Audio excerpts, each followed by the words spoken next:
सासू जी के नौआ ननद जी के बरिया, अरे सासू जी के नौआ ननद जी के बरिया, अरे हमर संदेश लिए जाऊ रे ललनवा, अरे हमर संदेश लिए जाऊ रे ललनवा।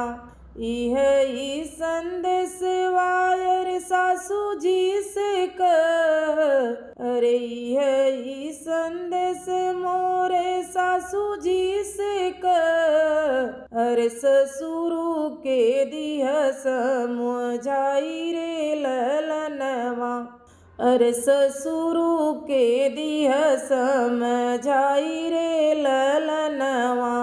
ऐसन गहन वाली आया मोरे ससुरु, अरे ऐसन गहन वाली आया मोरे ससुरु, अरे डलवा चूहिल होई जाई रे ललनवा, अरे डलवा चूहिल होई जाई रे ललनवा।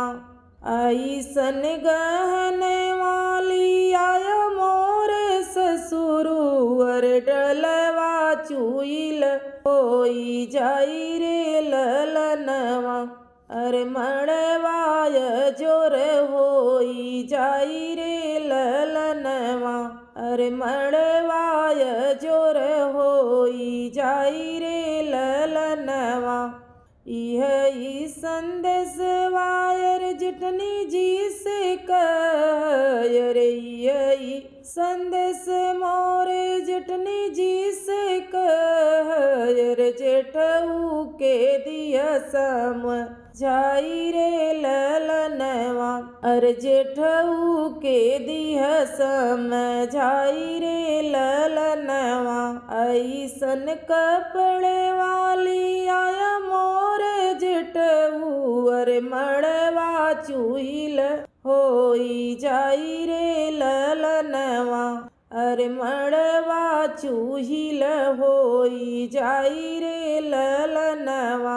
इह ई संदेश मोरे ननदी से कह, अरे इह ई संदेश मोरे ननदी से कह, अरे स्वामी के दिह समझाई रे ललनवा, स्वामी जी के दिह समझाई रे ललनवा।